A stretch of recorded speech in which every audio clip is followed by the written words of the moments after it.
I'm Dr. Tyson Morostiga. And I'm Dr. Derek Moore, and we are your sports quacks.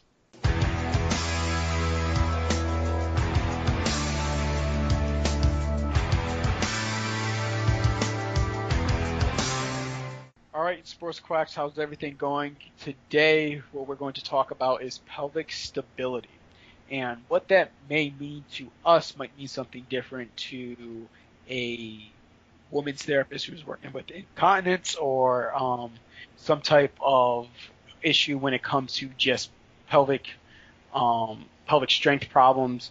For us, what I'm usually talking about when it comes to pelvic stability is just, can you control your lower half during dynamic motions? Mhm. And the way that I normally try to explain this to patients is generally through the canister analogy, where we're talking about core strength, aka core stability, whatever that means.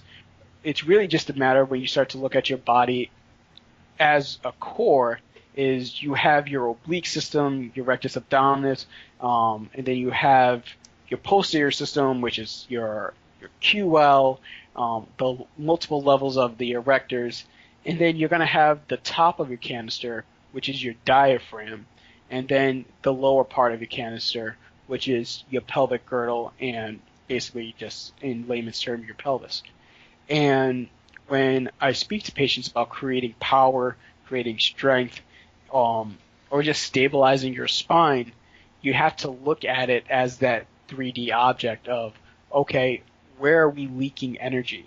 Is it through our lack of dynamic control when it comes to lateral coronal planes, aka can you not do a farmer's carry or without creating some pain in your back? Mhm. So that's a deficit there. Or do you have some type of, for women especially, some type of exercise-induced incontinence where we're starting to think, okay, she just doesn't have a good pelvic floor baseline of strength. Let's build that. Or do you, when we're talking about golfers, do you have a slide when you're swinging? That just shows a lack of coronal control when it comes to the lateral aspect of your pelvis. You can take this in a multitude amount of directions, but you also have to realize it's not very specific until you make it specific. And that's usually what I try to do within my practice is not just say, hey, your core is weak. What aspect, where on the spectrum is your core weak? Mhm. Because if we just say your core is weak, do some planks, that doesn't solve many things. No, It that might doesn't do it might anything. it might solve a instability issue that responds well to sagittal plane exercises. Yeah, Yeah, it might do exactly. that. But if you're somebody who just lays in bed all day, then yeah, okay, like do some planks, like lay on your back all day long and don't, you know what I mean? Like Right. it doesn't make sense. Or stand up Yeah. and down out of a chair, and that's all you do. Right. Right. It what it will do is it'll increase a baseline of strength possibly, but it's still leaving a lot of meat on the bone there. So Tice, when it comes to, we always mention the hips Hmm. and its correlation with some back issues.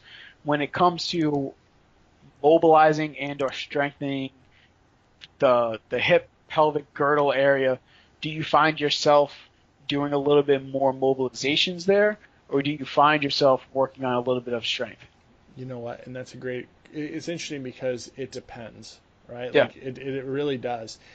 Um, and also it really depends on the crowd that you're working with, like the patient demographics. Like if you're working in a high population of older patients, like you better believe that there's going to tend to be a lot of hip mobility issues, like that you're going to need to clean up from professions, long periods of sitting, things like that. But when I'm looking at, like, okay, somebody comes in and they are 25 to 45-ish, maybe in that range, like, and they're coming in with back pain, I'm going to check their hip mobility, but I'm really going to be cueing in on whether or not they're able to stabilize their pelvis and hold it level against like a stress, right? So like I'm going to go, okay, let's do a single leg um, I'll do like simple single leg standing, balance tests, see if they kick out the pelvis to one side. I'll do what else? I just had it in my head and now I can't even think of what I do. That's crazy. Right. Well, you normally do the single leg deadlifts. I know that uh, we use that often too, just to kind of teach patients how to properly hinge. Yeah, exactly. I'm looking at more like, hey, pelvic balance stuff. Like, hey, can you, or I'm watching them walk. Like, simple as that. Okay. That's what I was Right. looking Yeah. for. Like, hey, I'm watching them walk. I'm watching them run. I'm watching them take a few steps, and I want to see like, hey, do we have like a hip hike situation? Are we trying to protect certain things? Like, are we seeing that, hey, when they walk, they're getting a valgus stress on the knee? Like, hey, I know that the pelvis is kind of collapsing there. So I'm looking at those kind of situations, and then I'm also looking at like simple tests of doing, hey, can you do a glute bridge? Can you do an effective glute bridge? Can you do a single leg glute bridge? Raising it off and see if we can test the strength, of the glute, the firing of the glute max, and those are things like I'm looking at the younger generation, going, hey, if you're having problems, if you're having back pain, like chronic back pain at a young age, like most likely you're going to have some sort of pelvic instability. Hmm. And the it's always an issue of semantics when we say instability. We Yeah. don't mean that the joint is compromised. Right. We just mean that if you were to put this video of this person on screen and you were to look at their pelvis during whatever motion that they're doing, generally you will see leaking of energy. Right. But it's also tough because you can see that in some of the world's greatest athletes. I know, and they still are phenomenal, right? And it's still becomes phenomenal. frustrating. Yeah. So go ahead. Sorry. And I'm just going to make this quick. And that's usually just when I tell my patient, well, you're not them. You're not that elite athlete. Athletes have this neurological ability to compensate. You do not have that neurological ability. No. Because if you did, you would be them. But you don't. You don't. Go ahead, Tyson. You don't. And so I wanted to kind of clarify what I said, 'cause, right? Like, I use the word instability, and the way I talk to my patients about it is I say, look, there's a difference between muscle strength and the muscle being able and muscle stability, right? Like, strength is the amount of force that a muscle can exert, right? Like, can it pull, can it push, can it do whatever it needs? Like, how much force can it generate? Stability is the patterning, is the sequencing in which it fires to control your motion, right? So when we talk about creating stability in the pelvis, we're talking about, hey, when you walk, when you balance, when you get out of bed, when you stand, when you go and you work out in the gym, do the muscles in your pelvis stabilize properly to hold the pelvis level? That way it's not creating any unnecessary force on the musculature or the stabilizing structures of the lumbar spine, right? That's where we get that issue where we're talking, like, because everyone's probably going, well, Tyson, you tell me that there's a stability mobility model of where the hips are mobile but the low back is stable. Like, well, now you're telling me the pelvis is stable. Well, yes and no. What we're talking about is that the whole pelvic complex itself and how it attaches to the lumbar spine, essentially. Like, you want that whole area to be able to stay stable and so that the joints themselves can move properly. I hope I'm explaining that. The hope that makes sense, because if you think of the pelvis and the lumbar spine as separate, like, oh, the pelvis is just a whole mobile is completely mobile. Well, you can't think of it that way, because if the pelvis is mobile, then you can't stabilize the femoroacetabular joint any way to move, right? Like, you can't have a floppy pelvis and then have a floppy FA joint. That doesn't make sense. Right, and one of the biggest misconceptions, I think, of the mobility stability model is that it's that black and white. Right. Oh, this shoulder can only have mobility issues, or the low back can only have stability issues. And it's not, it just means that they're more prone to having those issues, but you still have to figure it out yourself. When I'm looking, the pelvis is always more dynamic because it's that epicenter. It's where that mobility issue of the hips meets that stability issue of the lumbar spine, and you're wondering, okay, where is this leaning more towards? Is this more of, do I need to really kind of reinforce this with some good strengthening right now, or do I need to calm it down with some manual therapy and then reinforce it later? You can definitely overload it and just continue to irritate the patient. And so I'm a big proponent for trying out manual therapies first, because at worst you went through that first treatment and you're just like, okay, manual therapy made a little bit of a difference, but we're probably going to make more headway with the exercises, versus if you just do the exercises first, you can easily light them up a little bit sooner. Yeah. So the risk reward to me lies more in that manual therapy realm, and the way that some PTs and some chiros are going, it's a little bit trying to veer away from some manual therapy. But I still believe that when it comes into creating good normal exercise programming, you need to have the ability to get in the proper positions for those exercises. Right. So and if you don't do right, exactly. If you don't have the manual therapy skills and the coaching skills to cue that patient into getting in that right position, so that when they try to execute the exercise, that the muscles that you're targeting to really start to fire, then it becomes, once again, you'll hear this a lot, inefficient. So if I'm looking for you to feel it in your glutes, that's where I want you to feel it. And if you're telling me you're feeling it in your low back, I'm missing my mark. If you're telling me you're feeling it in your hamstrings, I'm missing my mark. If I'm doing an exercise for a certain area, that's where it should be felt. And if we're trying to stabilize the pelvis, they need to feel it in their hips. They might feel it in their back. They might feel it in their obliques. But it's all dependent on your exam and where you think their strength deficit is, and then you just train the difference. Yeah, I like that. I mean, my thing is like, manual therapies to me serve two purposes when it comes to hip issues, right? Number one, we have to improve passive range of motion, right? Like if you have a patient that comes in and they have restricted passive range of motion, and you know that it is muscular, you've got to help them create that motion, create tolerance in that motion. Now I know that a lot of theories and philosophies are loading through exercise is the only way to create motion. I tend to see it the other way. Like I mean, I get it, but I've seen manual therapies create range of motion, allowing the patient to have a better response to rehab work, using them together. I do like that. Now, I'm not saying I don't load them like at the first or second visit. I still do it depending on the patient's situation, right? Right. To me, the other purpose that your manual therapies really serve is to desensitize the area, right? Like that to me is the huge benefit of doing like an ART or doing things like that.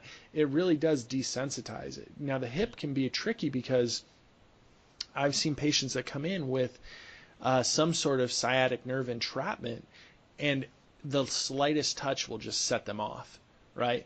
And that's when the hip does get really tricky, because if you start loading and contracting, the external rotators, the piriformis, or you start overstretching, you initially like go too hard and you're like, yeah, I'm just going to pull that thing apart, and you agitate it. Well, then you just create more inflammation, more irritation of that nerve, and you just set yourself back multiple visits. Right. So you've got to be really smart with how you use this. Right. And one of the best things that I always tell my patients is when people, well, not my patients, but generally other clinicians, is when they say, oh, you don't, like, Tice alluded to, oh, you don't need to increase passive range of motion to increase mobility. But if the patient doesn't have passive access to that range of motion, they're not going to have active No. access to that range of motion. So you can help create some passive range of motion, and then start to load them there. And now we can start to build a little bit more foundational amount of strength in that position, and thus create that neurological feedback loop. So now the central nervous system can say, "Oh, I trust you with this range of motion now. It wasn't just thrown on top of us and without any reinforcements. It's, hey, increase that range of motion and then load that range of motion appropriately, and now we can own that range of motion." Yeah. But if they don't have access to it, and we do a good exam and we deem that this is purely muscular and not a joint restricted motion, we can easily start to increase that by just teaching proper stretching techniques, desensitizing that area, and really kind of working through whatever neurological block might be restricting that motion. But I think when it comes to that creating mobility, and especially within the hips, it's something that chiros, I think, are not on board with enough. And I say that because we have a lot of depression just sticking with the adjusting of the lumbar spine and adjusting of the SI or adjusting of the sacrum. We can get into the whole oblique axis of the sacrum and that big mess. But for me, it's still more so like, hey, we can mobilize the lower back, we can mobilize the SI joint, but it's usually going to come down to, can I stabilize? What type of exercise can I use to stabilize this? And then how far can we start to transfer this to more of a dynamic motion? Yeah. And how much of a need is that? It's more so like, if I'm trying to create better control for a baseball pitcher versus the grandma who's just trying to do one trip from the grocery store with her grocery bags. Yeah. That's generally how I start to look at it. Yeah. So let's touch on like something here. Like, so when we talk about creating stability, I have a little bit of frustration with when I watch different different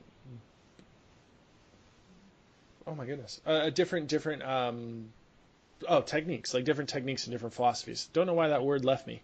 It did today. But here's my thing. When I watch like FRC, yep, I like what they do. I really do.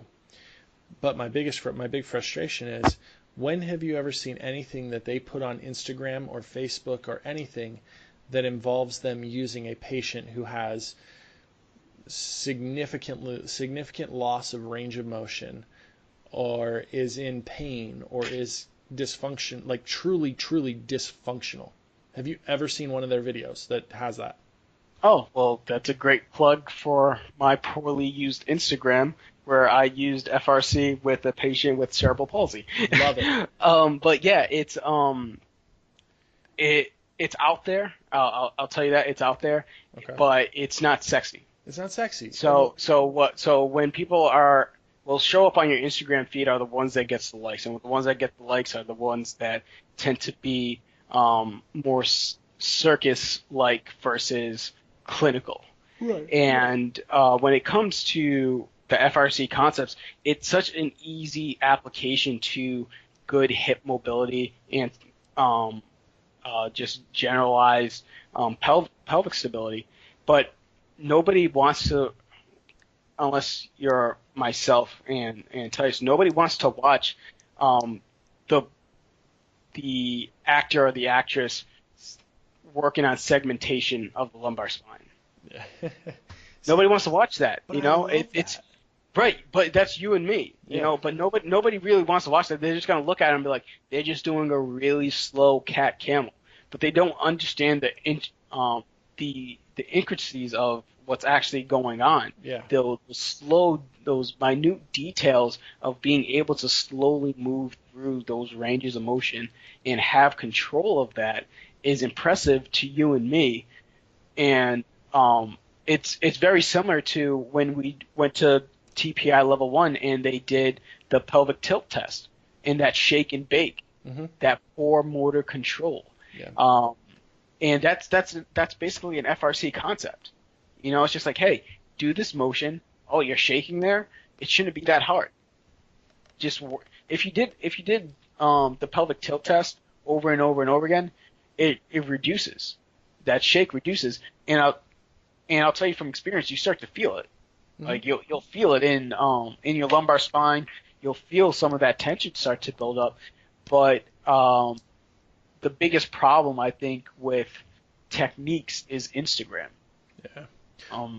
It's just a poor avenue for it to gain popularity. But that's how it gains popularity. So over the last month, I think you were the one who kind of introduced me to FRC a while ago. I mean, it was probably beginning of the year, maybe. I think did you go take a seminar with them? I took a seminar in Vegas. And I think we had talked about it, and I kind of was reading about it, and I kind of got some ideas. And I started watching some stuff, and I started kind of incorporating a couple of things. So over this last month, I finally decided, okay, I'm going to take a chance here, and I'm really going to incorporate this early on in patients with hip mobility issues. I'm still going to do my manual therapies. I'm not going to get rid of it. But I'm going to start to incorporate some of these standing hip and really kind of organize the way that I do it. So what I've been doing is I'd go, okay, I'm going to get you standing, and we're going to go through your motions. We're going to flex, we're going to rotate, and then we're going to extend and bring the leg back. Does that motion make sense? Mm-hmm. So it's at the FC I saw, and then what I did is I said, okay, I'm going to start you with that motion and just creating it, right? And so my first visit is, hey, I just want you to do it, right? And then my next visit is, okay, I want you to add force. I want you to feel like you're pushing into something. I want you to feel like it slows them down. It takes them through that slow process of putting the joint through the ranges of motion.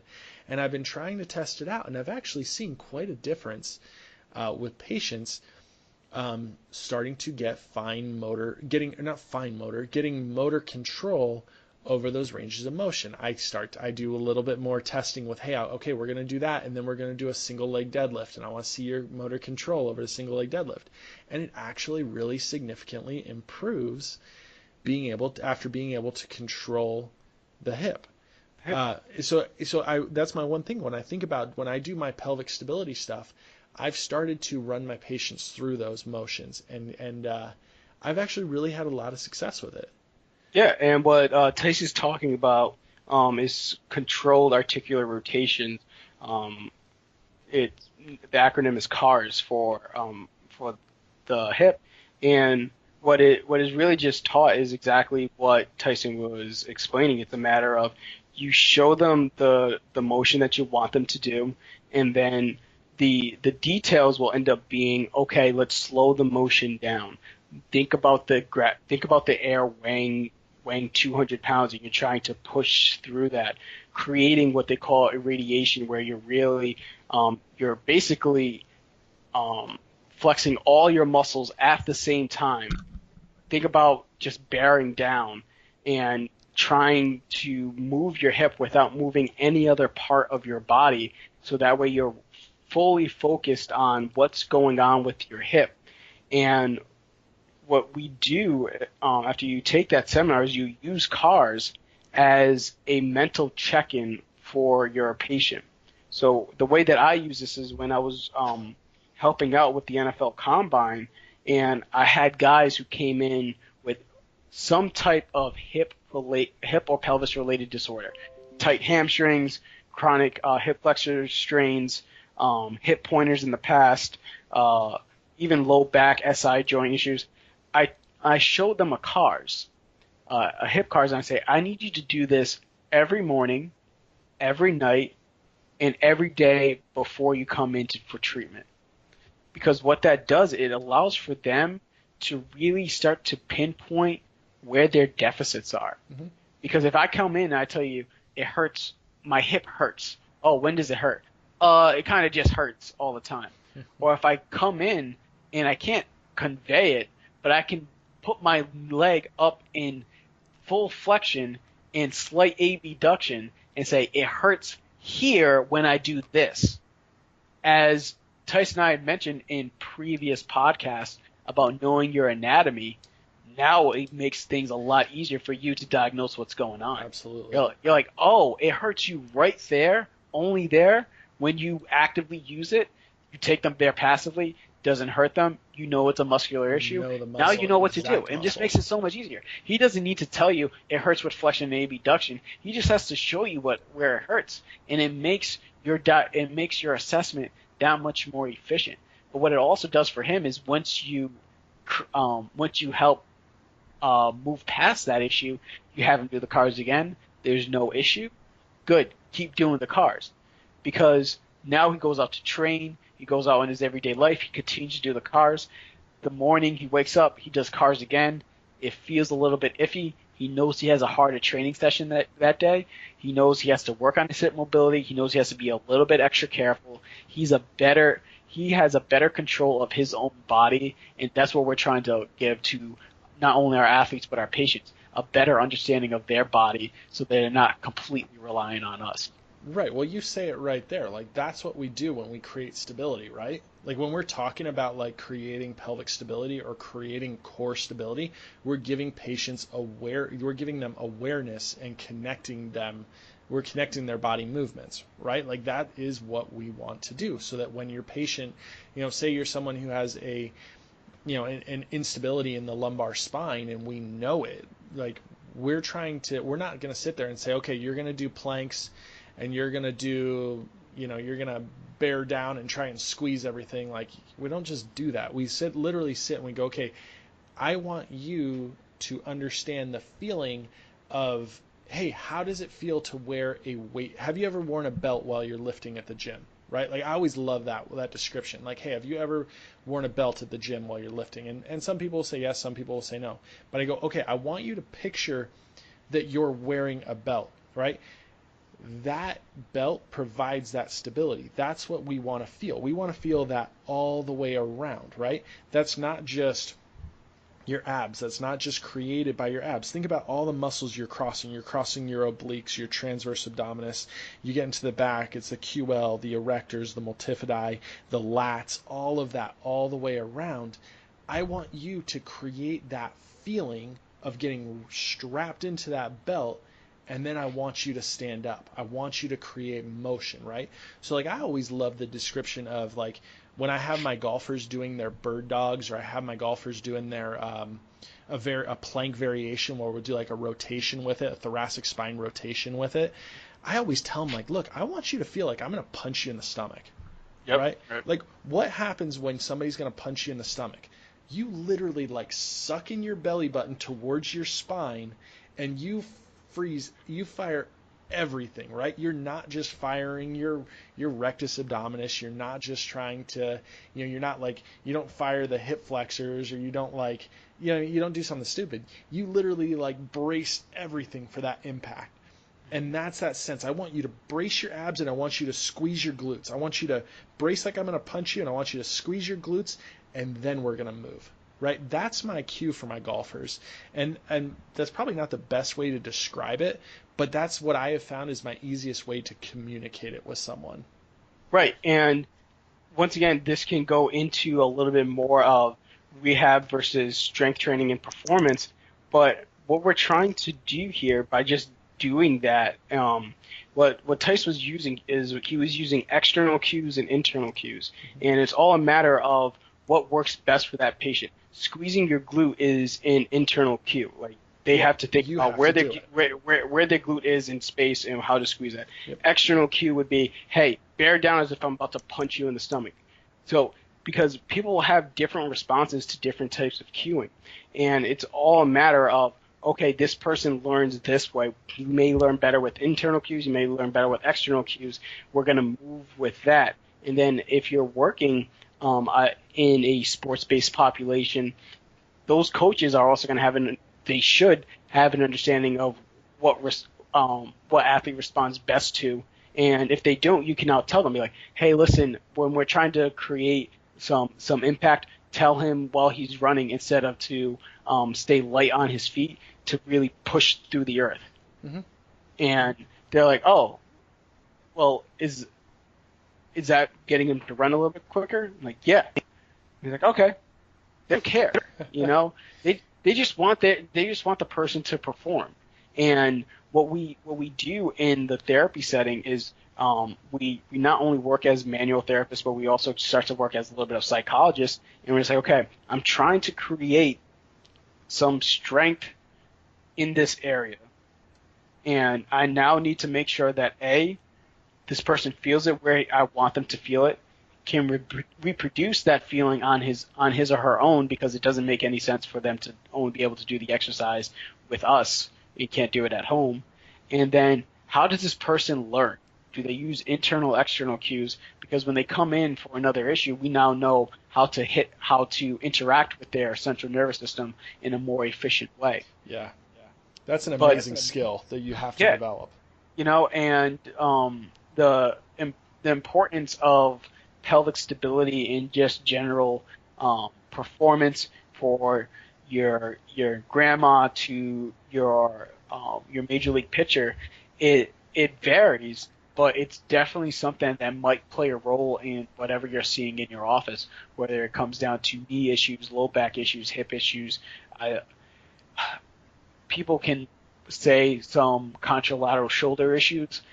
I like the idea. I like the theory. There's still a lot of holes in it, but I can definitely see it. Mm-hmm. But it's more so of when we're talking about the pelvis, it's multifaceted. There's a lot of things going on, and we as clinicians, I think, just need to do a better job at really tinkering around with, all right, do we need to strengthen this? Do we need to calm it down and then strengthen this? Or is there another piece that we are possibly missing where this patient just isn't getting what he needs to be getting when it comes to our treatment methods? Yeah. Once again, everybody, thank you for listening. Follow us on Instagram. Follow us on Facebook. Follow us on Twitter. This was made for you. Let us know how we can improve. Ask us questions. If you disagree or even agree with anything that we've said about pelvic stability, let us know. We'll engage in that conversation. We'll learn from you. Hopefully you guys can learn a little bit from us too. And we're here just to make the profession a little bit better, a little bit smarter, and a little bit more evidence informed. You guys have a good night. We'll talk to you at another time.